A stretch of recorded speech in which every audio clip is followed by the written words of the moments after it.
Welcome, everybody, to a special post-game edition of All In with Art Stapleton, a New York Giants podcast brought to you by NorthJersey.com and The Record. I'm your host, Art Stapleton.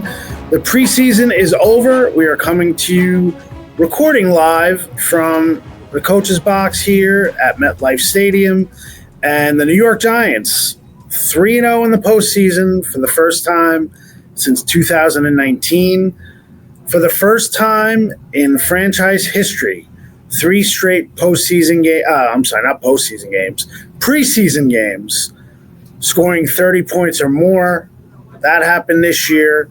100 years of Giants football, now going on 101, and this is the first time. Now, obviously, I say 3 consecutive preseason games because before, a couple years ago, it was more than 3 preseason games. It was 4 preseason games, so that's where the record comes from. But look, Giants feel good about themselves. They feel like they have the best team that they've had under Brian Daboll and Joe Schoen. One thing that Joe Schoen said after his first year as general manager is that as a GM and as someone who grew up in the NFL and the personnel side of things, when you're weighing your roster, if you can win in the preseason, the value to that from a roster building situation is the fact that if your 2s and 3s are better than other people's 2s and 3s, you feel like your roster is better from top to bottom. Now, that doesn't win you any trophies. It doesn't get you any higher in the standings. But ultimately, you're trying to build a foundation and build a roster from 1 to 90 and then 1 to 53. And then the practice squad on top of the 53 going into the regular season, it's kind of a strength of your team at this point. And I don't think there's any question that the Giants have the most balanced roster under Schoen and Daboll going into the 2025 season. I think there's a lot of reason for optimism. And then we can get into the schedule and everything else that happens. But there are a couple storylines tonight that I think are important that we have to hit on. So let's go first, right off the top. Jackson Dart gets his first start. I asked Brian Daboll afterwards, when did he tell Jackson? Was it something he told him last night?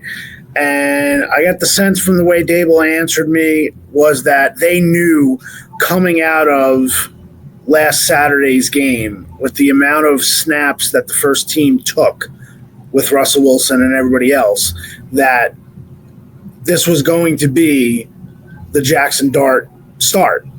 And it was. And the numbers at the end of the game don't tell the story because, to be honest, Jackson Dart, 6 of 12, 81 yards, a touchdown, 23-yard run that we'll get to the sliding component in a second. But as Brian Daboll said at the podium afterwards, he had 12 passes, 11 should have been caught. Now, Daboll said 12. Daboll said all of them should have been caught. I think there was one that you can say that Jackson misfired a little bit on. But I had the Giants receivers for 5 drops, 2 for Jalen Hyatt, 2 for Bo Collins, and 1 for Jonathan Ward, the running back. That was 5. On the top of my head, I can count, just by thinking, 7 drop passes for Jackson Dart in this preseason. And what does that do? Well, when you look at what he's able to do overall, and I'll look at my numbers here because I had the numbers of what Jackson Dart did this preseason. And I want to get to it because I want to make sure that I get the numbers right because I know I put them there. Where'd it go? All right, well, I'll find it. I know he completed 68.1% of his passes in the preseason. That's 3 games. So overall, for Jackson Dart, 4 total touchdowns. It's 3 touchdown passes and 1 touchdown run. And for Dart, here we go. I got my numbers right here. So for the entire preseason, in 3 preseason games, he finished 32 of 47 passing for 372 yards, 3 touchdown passes, and 1 touchdown run. Tonight, I thought the best thing you could say about him is that 3 of his best passes, maybe his best throws of the night, were incompletions. He put one on the money to Jalen Hyatt on a deep throw up the left sideline, hit off Jalen Hyatt's right shoulder. Then he had 2 to Bo Collins. One was an unbelievable throw that he made, and then the other one was right on the money. Bo Collins, a quick hitter across the middle. He kind of led him a little bit. I think Collins misjudged how hot it was going to come in, and he couldn't hold on. So I think overall for Jackson Dart, you have to like his decisiveness, his awareness in the pocket, just his overall presence. And now we wait, and now we see what the Giants do moving forward here. And the pressure is on Russell Wilson. Jackson Dart put the pressure on Russell Wilson the way he played this summer. And I think there's no question that Jackson Dart gets the first opportunity if Russell Wilson falters. Now, there's no reason to predict Russell Wilson is going to falter here. You judge by what he did in the framework of where Russell Wilson was for this team. And I don't think there's any question that Russell Wilson deserves an opportunity. Jackson Dart said it afterwards. With what he's done, Russell Wilson has earned the right to be the starter. Now, what does that do for Jameis Winston? Well, what it does for Jameis Winston is that he'll be ready to go. And he'll be ready to go whenever he has that opportunity. Now, if they're planning, whatever they do for snaps and reps behind the scenes in practice. Now, remember, when we go back to practice on Sunday, it's regular season rules. So we're only out there for 10, 15 minutes tops. So any reporting you get from practice is through reporting. It's not through your eyes. It's through what you can get with your ears and your contacts and your sources. And players aren't willing to all of a sudden at the beginning of the season start talking about where guys are in the rep chart and who's getting what reps. And so I think there's a little bit of an unknown. I think the Giants will probably split scout team reps, but scout team reps don't necessarily get Jackson Dart ready to go and push Russell Wilson as QB1, because you want to get Russell Wilson to take all of the first team reps, or as many as you can, because your number one primary objective is to win the game. I know, surprise. The next part of it is to get your defense ready for the opponent that you're going to face. And Jameis Winston, as a scout team quarterback, I think you're better off having Jameis Winston be the scout team quarterback. So where does that leave Jackson Dart? I think they're going to have to work very hard behind the scenes, be very calculated to get Jackson enough reps where you don't feel like there's a drop-off from where he is now when the preseason ends and where he's going to be. So one other note on Jackson Dart, and I think big picture for the Giants, and Dable brought this up in his postgame, that he made the decision that he wanted Jackson Dart and Abdul Carter to go out for the coin toss tonight. I think the symbolism there is great. I think we've talked about from the all-in that we did on the night of the first round of the draft, when they drafted Abdul Carter, came back and got Jackson Dart. Paul Wood, producer extraordinaire, was in Cooperstown, I believe, and we were doing the show that night, and both Abdul and Jackson talked about chasing greatness, and I talked about how their physicality and their attitude, the way they play the game, kind of set a new tone for this team moving forward. And I thought it was a great idea by Dable to have Jackson Dart and Abdul Carter go out for the coin toss. I think it's representative. I think it's symbolic. And the funny thing that Dable said was, here's Jackson Dart preparing for his first start, and he's nervous about making sure that he gets it right, that he gets the coin toss right. If we win the coin toss, obviously the Patriots are the ones who are calling heads or tails. So if the Giants won the coin toss, are we deferring? Are we getting the ball? What are we doing? Are we, if they take the ball, do we, what side do you want because of the wind? Dable says Jackson came up to him at least 2 or 3 times right before the coin toss saying, what do you want me to do? That kind of thing. So it's funny because Jackson Dart at 22 years old is still reminding everybody of how young he is, but then he steps on the field and he looks like $1 million. And, I know outside of the building, the calls are getting louder. And last year the calls were Joe Shane and Brian Dable need to be fired. They're going to be fired. They're on the hot seat. They're going to be fired. They can't survive this. They can't survive this. And then they're back. Now the calls outside the building nationally are Jackson Dart's got to start week 1. What are they doing? Why are they playing Russell Wilson? They've got to start Jackson Dart. They've got to start Jackson Dart week 1. And the reality is that Jackson Dart, sure, if Russell Wilson wasn't playing well, Jackson Dart can start the season as QB1. But the Giants have to make the best team decision here. And it's not just about Jackson Dart. If they were sitting at 1-7, obviously Jackson Dart, nothing is more important than the franchise quarterback. You can make that argument today. Nothing is more important than the franchise quarterback. But there are guys in this locker room who have spent months watching Russell Wilson lead this team. The message you send to this locker room when Russell Wilson has not done anything to lose this job yet, by putting all of a sudden the rookie in here, it's easy for Mike Tannenbaum, former GM of the Jets on ESPN, to talk about how stupid it is to play Russell Wilson and that Jackson Dart should start. It's easy for Mark Schlereth to go on radio shows and talk about how stupid it is to play Russell Wilson because he knows Russell Wilson and he has a little bit of an opinion based on Russell's time in Denver.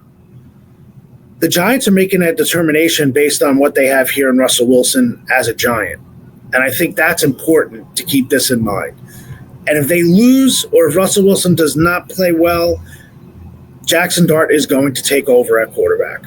It's only a matter of time. You can watch Brian Dable and watch the way he reacts to Jackson Dart and the slide. Let's talk about that slide.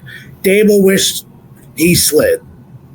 Jackson Dart's mom, interviewed on the Prime broadcast, basically said we have this conversation all the time and, maybe Dable can get through to him to slide. The way Jackson told it, he thought he had enough space to kind of split the two defenders, the linebacker and the safety, and be able to get around them, and he was thinking touchdown. He had the wind knocked out of him. He was surprised he was taken off, brought into the medical tent. You could actually see him gesturing as they were putting him in the tent, hurry up, come on, let's get going, because he knew that Jameis was in there, and if Jameis scored, more than likely Jackson was done for the night, and he didn't want to be done for the night. So it's kind of a little bit of a revenge back in the beginning of training camp. Remember when Jameis talked about how he was driving the team down the field, Dable put Jackson in, he threw the touchdown to Cam Scatterboo. That's when Jameis made the joke about Taysom Hill stealing touchdowns from him at New Orleans, and that Jackson Dart stole a touchdown from him here in camp.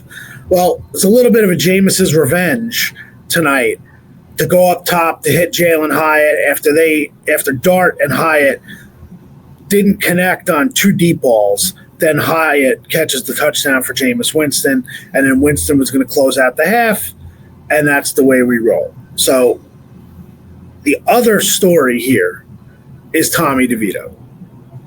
Now, I know, look, I'm a Jersey guy. Paul Wood's a Jersey guy. We love the story. You love the Tommy DeVito story. But it's amazing how the Tommy DeVito story has developed over time. It's evolved. Tommy DeVito was the long shot quarterback from New Jersey who forced his way onto the practice squad in year one as an undrafted rookie. Couldn't stay healthy at Syracuse, had to transfer to Illinois, came back home for a shot and made the most of his shot. And then Daniel Jones gets hurt and Tyrod Taylor gets hurt, and all of a sudden Tommy DeVito is on the field winning 3 games as an undrafted rookie, never taking a snap in the first team offense, in practice until after his first start for the Giants. And I know Tommy caught a lot of crap his rookie year because everybody was making him out to be the savior, and it was about the story. It was an appreciation about Tommy DeVito's story. And the idea was, well, if he didn't win those games and he didn't beat Green Bay on Monday night, which is still the best win the Giants have had, going back to the playoff win in Minnesota. That win over Green Bay on a Monday night, again, was still the best win the Giants have had in the last 3 years by any quarterback. And DeVito had to make those throws at the end of that game to set up the game-winning field goal against the Packers. And because of that game, Drake May is in a Patriots uniform and not a Giants uniform. So it's amazing how that history kind of evolves into where we are now. And last year, that was not Tommy DeVito's fault. Okay? They played 4 quarterbacks. And yeah, I think the Giants learned last year that experience that they didn't have the future quarterback on their roster. Doesn't mean that Tommy DeVito could not be a backup here. But the problem is they needed to reload their entire QB room. And it says a lot. And I've been telling you this from the spring. Yes, Jackson Dart has learned from Russell Wilson and the way he does things and the way he approaches the job. Yes, he learns from Jameis Winston, a guy who things have not gone easy in the NFL for him. He was the number 1 overall pick. But Jackson Dart, during the pre-draft process, when he was asked about his time in the NFL and when he looks ahead, who would he love to have as a teammate? And he said Jameis Winston. And that was before they became teammates with the Giants. He's gained something from Jameis Winston, the way Jameis Winston approaches the game.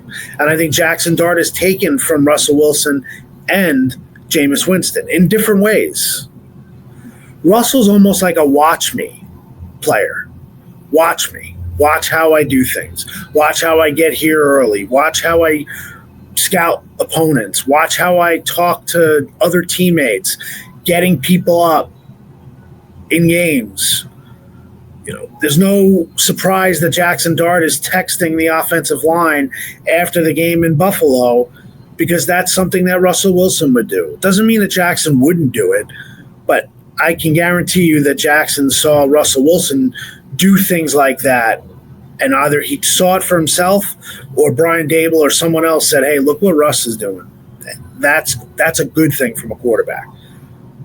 And Jameis is I'm going to tell you how things are, because that's Jameis's personality, and he's serious.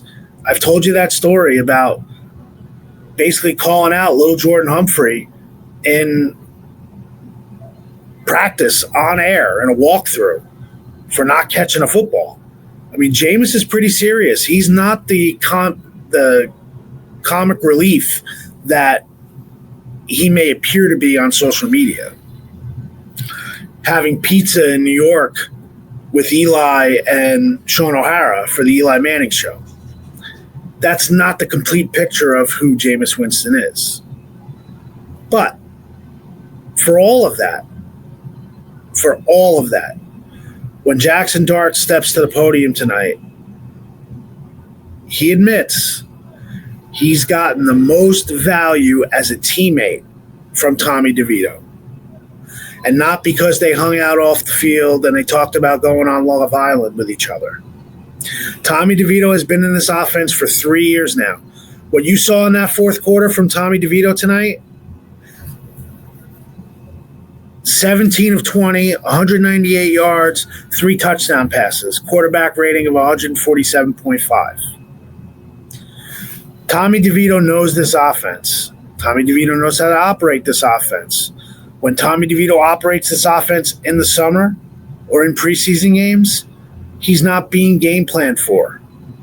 And he's showing the guys how this offense needs to be run. I told you that Tommy DeVito and Jackson Dart were close. Off the field, they're close. Jackson Dart and Tommy DeVito together, they don't have families of their own. They don't have kids.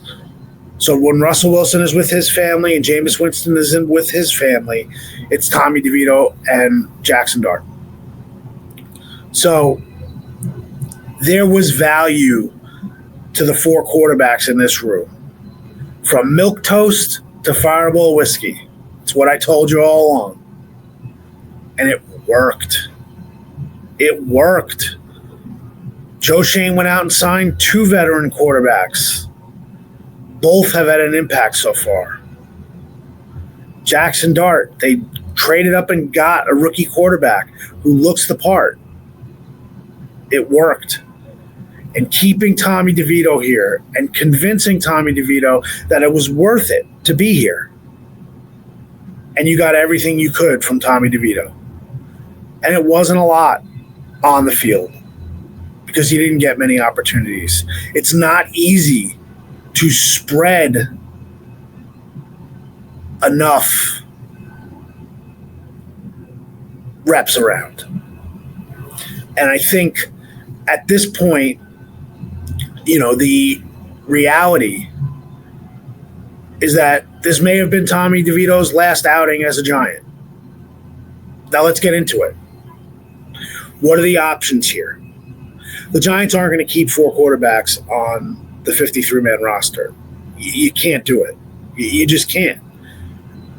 And I don't think there's a trade market for Tommy DeVito. Even the idea of, we're going to give a draft pick and Tommy DeVito to try to bump up. I saw a couple people throw that out there. Maybe you can get a 5th-round pick if you trade DeVito and a 6th-round pick, that kind of thing. I just don't see the reality in that. I just don't see where that fits. Could Joe Schoen pull that off? Boy, if Joe Schoen can pull that off, you do it. So I think as we're getting towards Tuesday, I think Tommy DeVito will be waived. Now you're Tommy DeVito.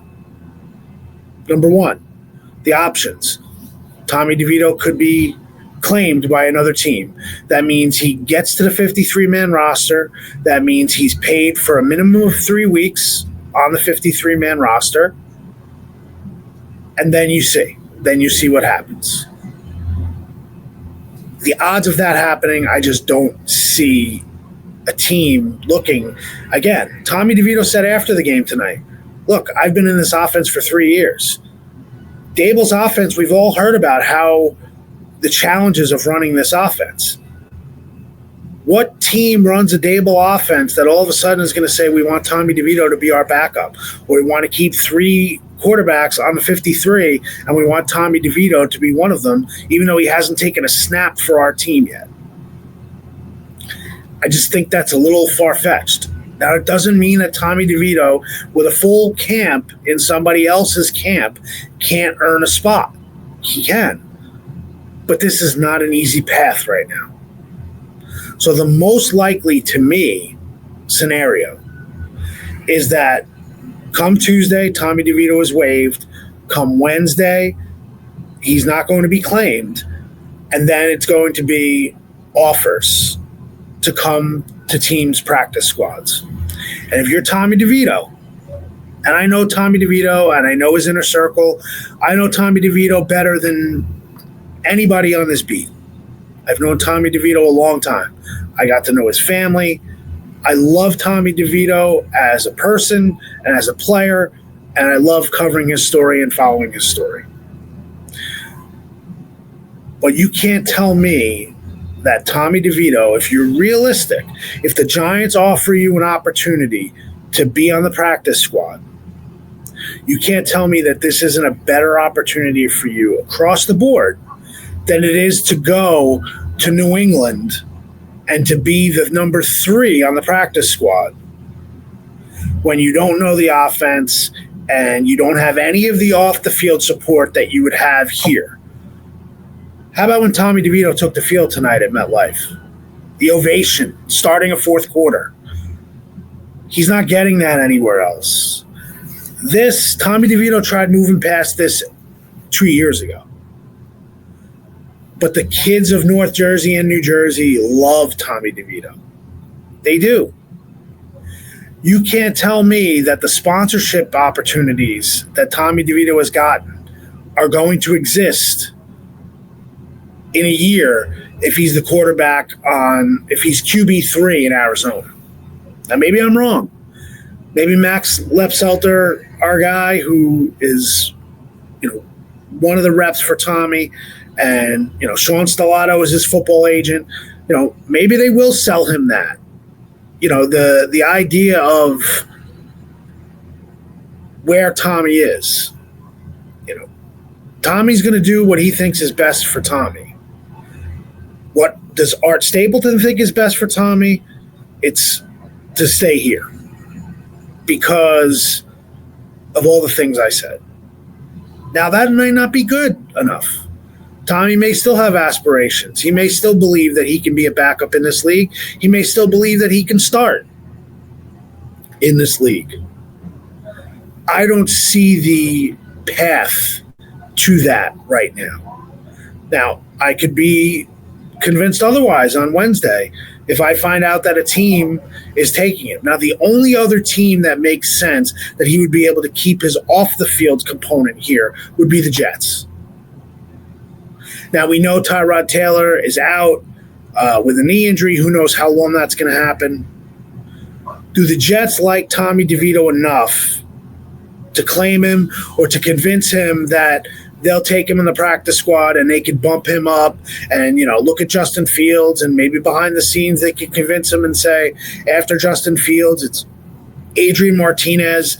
You can win a battle here. If the Jets are interested, it's the only other place to me that I could see DeVito going to, which would be a crazy story if Tommy DeVito ended up a Jet instead of a Giant.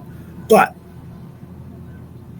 to me, this isn't a shake your fist moment at the Giants.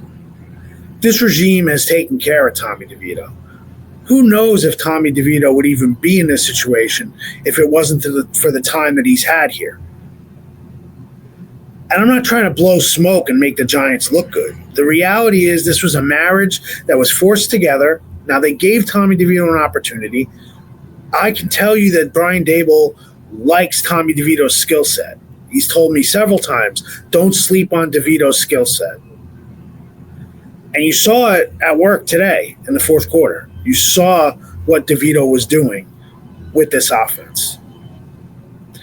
But if I'm being honest here, and now this is Art Stapleton, who knows Tommy DeVito and considers him a friend, considers him Don Bosco, former Don Bosco star, and someone who I know 3 weeks from now, I can reach out and call Tommy DeVito and wish him luck wherever he is, or if he's here. We have that kind of relationship. So, yeah, part of me, do I want to see Tommy DeVito succeed here and be here? Of course.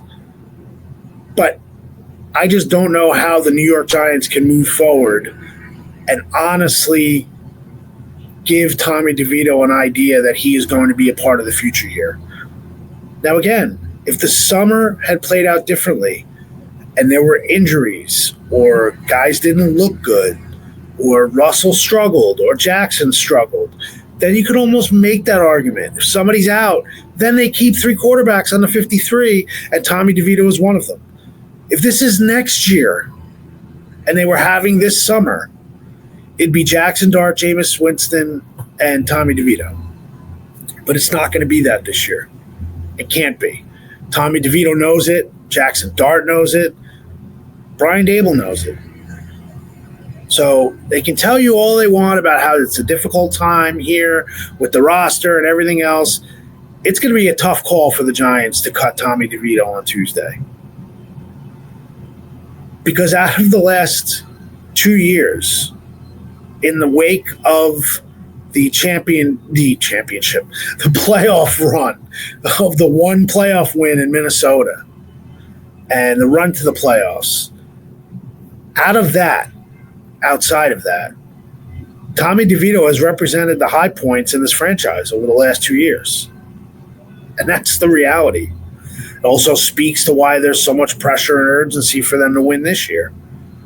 Because as great of a moment as it was for Tommy DeVito 2 years ago, and to make the 53 last year, it's gotten them nowhere.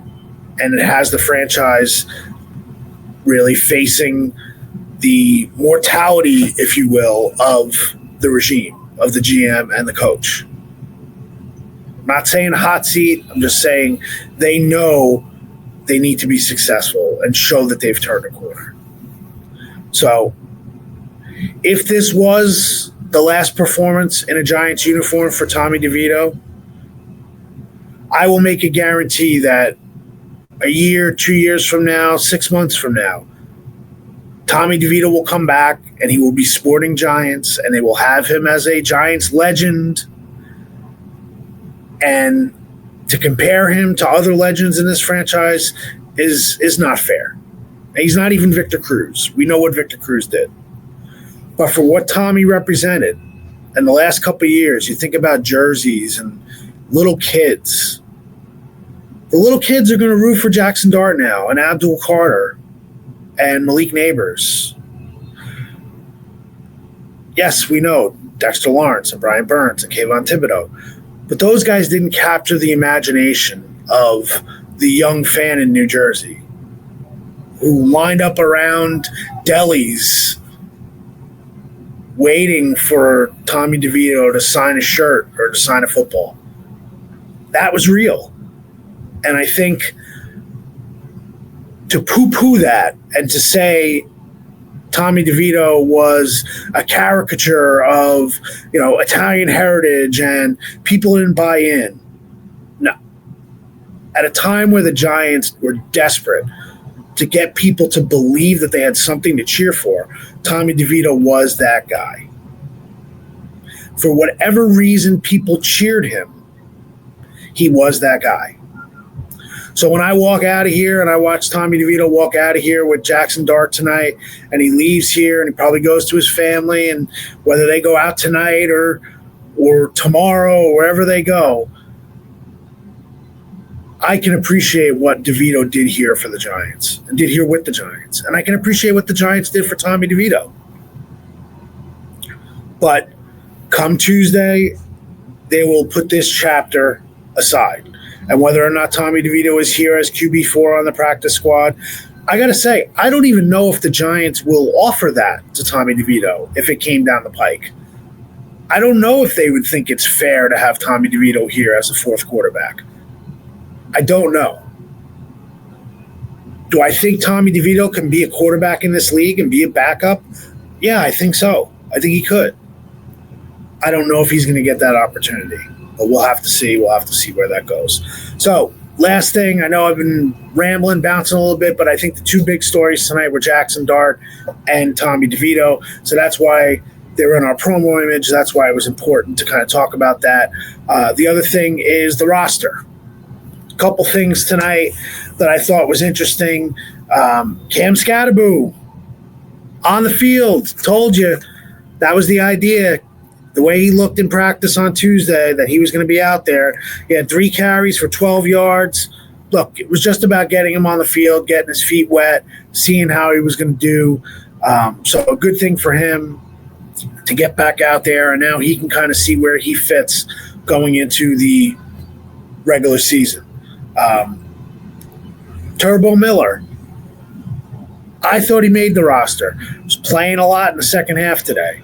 So that remains to be seen. Certainly didn't help him on special teams, that he was unfortunate. He had a bad break and got blocked into the ball. Ball ended up hitting him, turned into a touchdown drive for the Patriots. I would keep 4 running backs. I would not expose Turbo Miller. I think he has that burst to the outside, that secondary burst that few players I've seen have. And I like that. So I would work with that. I would want him here so I can continue to work with that. And no, I am not cutting Devin Singletary to keep Tracy, Scatterboo, and Turbo. I'm not doing that. Any fans who are pushing that, you're weakening your roster by getting rid of Devin Singletary in that aspect. Now, if somebody came and wanted to offer you a pick for Devin Singletary or a swap Devin Singletary for another player, and that player fit a position need, well, then maybe you consider that. But I don't think that's happening. And they're certainly not cutting Devin Singletary for cap reasons because they don't get much relief off of releasing Singletary. DJ Davidson, I thought he's played pretty well. Since he came back from an early injury, I thought DJ Davidson's played pretty well inside on the interior. Now, up front, I think you're obviously keeping Dexter Lawrence, Roy Robertson Harris. You have to keep Darius Alexander. Let's see, who else are we thinking on the line? Elijah Chapman, I think, has to be kept.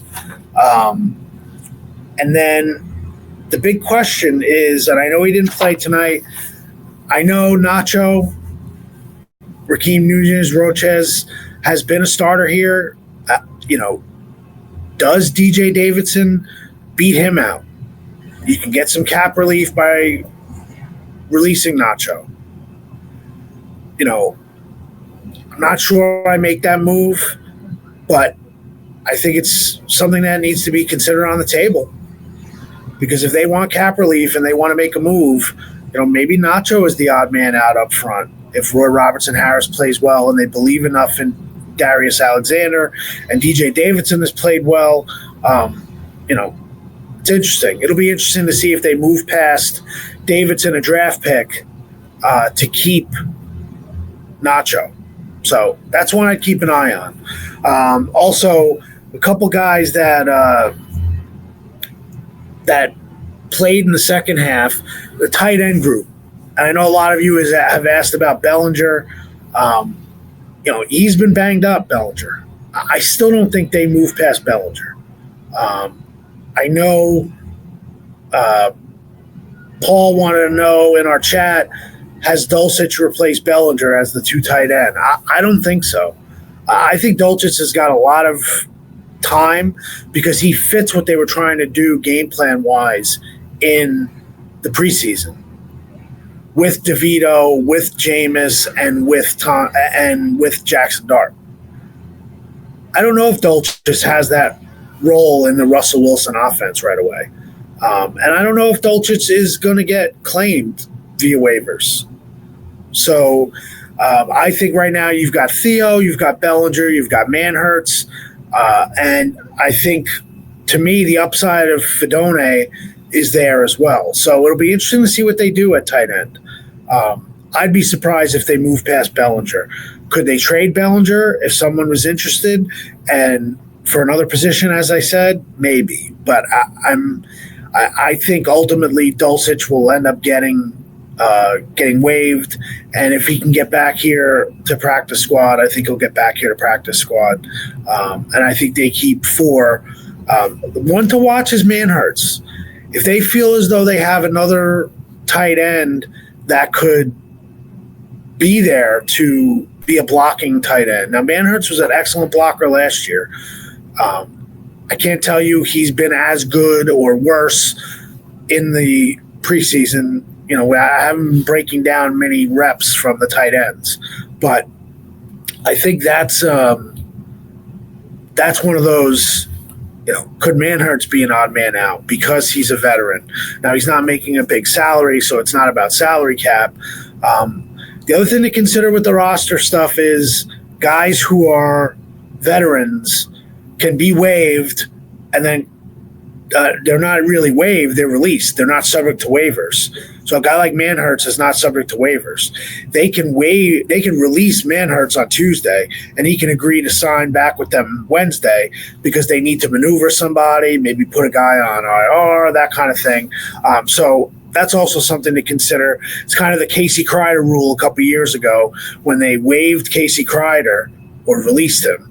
And then he knew he was signing back the next day, but it gave them a roster spot to be able to play with. But I don't think there's much roster gymnastics going on Tuesday. There aren't many guys out here that I think are going to end up on IR. I think Eric Gray will stay on the PUP list.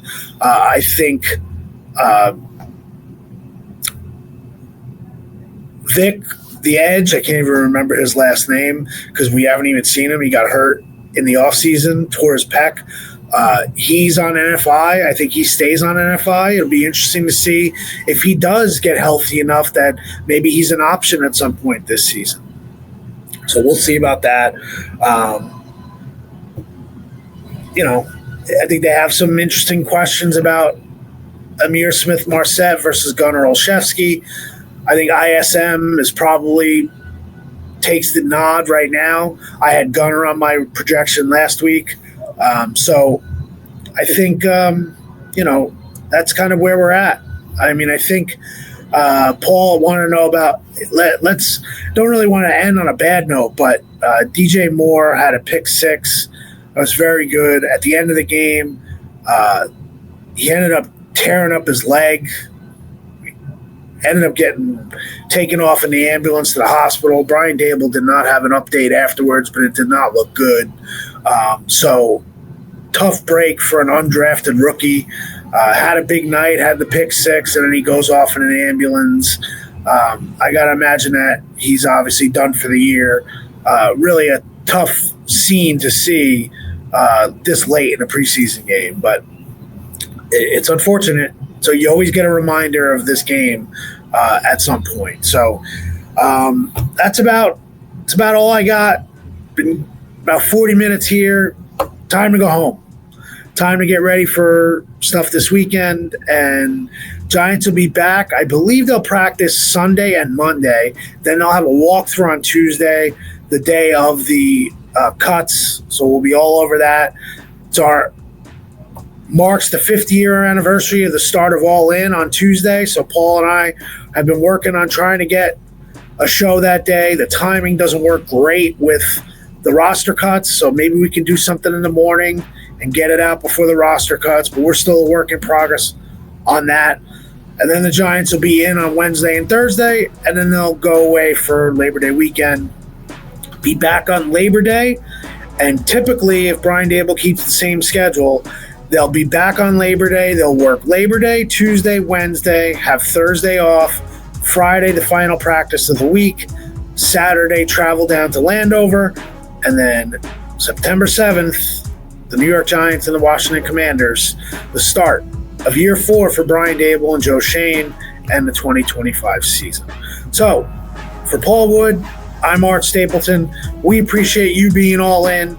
Thanks for listening. Thanks for following all of our coverage on NorthJersey.com. And thanks for the YouTube audience that continues to grow, even though I guess our camera needs a little work here. So bear with us. It's a two-man operation, myself and Paul. We'll see what we can do to upgrade over the course of the next couple months. Appreciate you being all in. We're all in too. I'm out from MetLife Stadium. We'll talk to you next week, and we'll get ready for the 2025 season.